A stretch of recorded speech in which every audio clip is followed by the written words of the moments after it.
Selamat siang mahasiswa sekalian, kita sekarang ini akan mendiskusikan tentang instrumen pemerintah atau instruments of government, yaitu cara di dalam pemerintah bertindak di dalam menyelenggarakan negara atau melayani masyarakat. Seperti tadi saya katakan, jadi instrumen pemerintah itu pada akhirnya adalah cara-cara pemerintah bertindak atau mekanisme yang digunakan ketika pemerintah menjalankan fungsi-fungsi yang dapat dibenarkan untuk melayani masyarakat atau mengoperasikan negara, menyelenggarakan negara sedemikian rupa sehingga peran-peran yang harus dijalankan oleh pemerintah itu bisa dilakukan dengan baik. Instrumen dari pemerintah itu pada intinya meliputi 4 hal. Yang pertama adalah provision, penyediaan.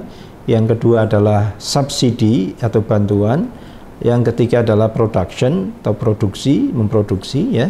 Dan yang keempat adalah regulation atau pengaturan. Dan 4 hal ini bersifat complementary, artinya tidak bisa satu menggantikan yang lain. Keempat-empatnya ini harus dijalankan secara konsisten dan bersamaan oleh pemerintah. Provision ini pada intinya adalah penyediaan barang dan jasa yang dilakukan oleh pemerintah bersumber kepada APBN atau APBD, anggaran belanja negara.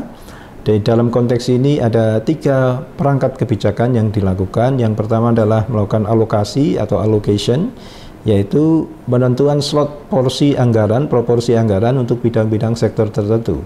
Di dalam konteks ini pemerintah mengalokasikan prosentase misalnya untuk pendidikan berapa, kesehatan berapa persen, jaminan sosial berapa persen, infrastruktur berapa persen, overhead, gaji dan seterusnya berapa persen. Itu adalah merupakan instrumen yang berkaitan dengan provision. Kemudian yang kedua adalah distribusi atau distribution, yaitu usaha pemerintah untuk mengurangi kesenjangan dalam hal kekayaan dan pendapatan atau income di antara warga negara. Jadi pemerintah perlu memastikan misalnya adanya suatu pajak bersifat progresif. Mereka yang lebih kaya itu persentase pajaknya lebih tinggi.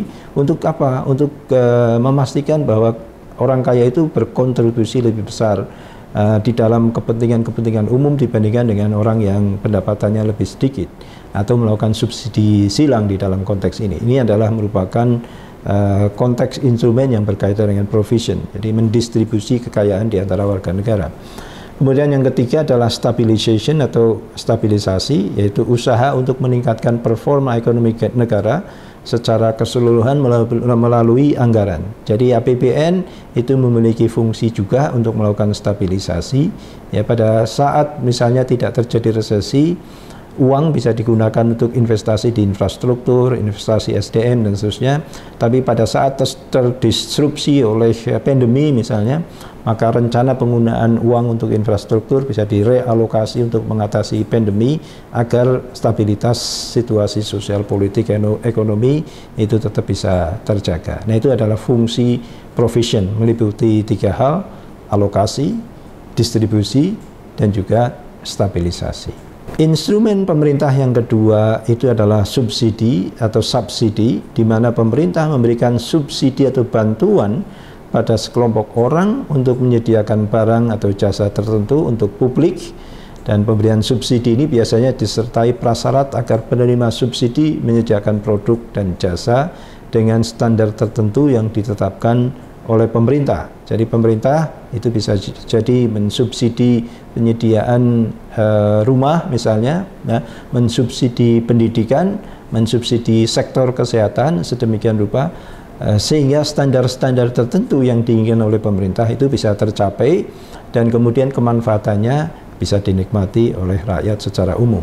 Kemudian instrumen yang ketiga adalah production, yaitu peran pemerintah yang dilakukan di luar arena anggaran APBN maupun APBD. Jadi berbeda dengan instrumen yang pertama, provision. Production itu adalah peran pemerintah tapi di luar mekanisme APBN atau APBD. Dan oleh karenanya users atau pengguna jasa atau barang dari pemerintah dalam ranah ini dikenakan biaya secara umum, ya, sebagaimana transaksi di sektor private. Jadi pemerintah bisa jadi memiliki unit-unit usaha, misalnya perbankan dan seterusnya, atau juga mungkin unit-unit usaha yang lain, Akan tetapi pengguna atau user dari unit-unit usaha tersebut itu diperlakukan sebagai konsumen biasa, yang mana mereka harus membayar retribusi maupun juga membayar tarif tertentu sesuai dengan ketetapan yang dibuat oleh pemerintah. Kemudian instrumen yang terakhir itu adalah pengaturan atau regulation, yaitu penggunaan undang-undang oleh pemerintah untuk mempengaruhi aktivitas private.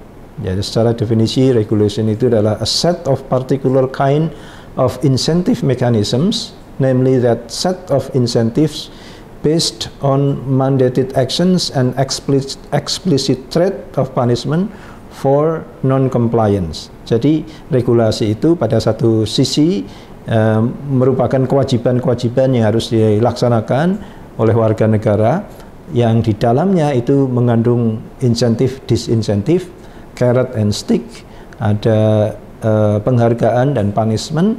Penghargaan diberikan kepada mereka yang compliance, punishment diberikan kepada mereka yang non-compliance atau mereka yang tidak taat terhadap aturan yang dibuat oleh pemerintah tersebut.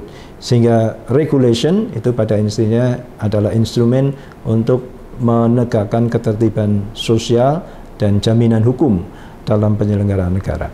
Nah, itu saya kira secara umum topik kita tentang instrumen tindakan pemerintah di dalam mengelola negara ini. Anda bisa membaca lebih lanjut di buku ini, Anda bisa dapatkan di toko buku maupun juga di toko-toko online. Saya kira itu untuk pertemuan kita pada kesempatan kali ini. Sampai jumpa di kesempatan yang lain. Terima kasih.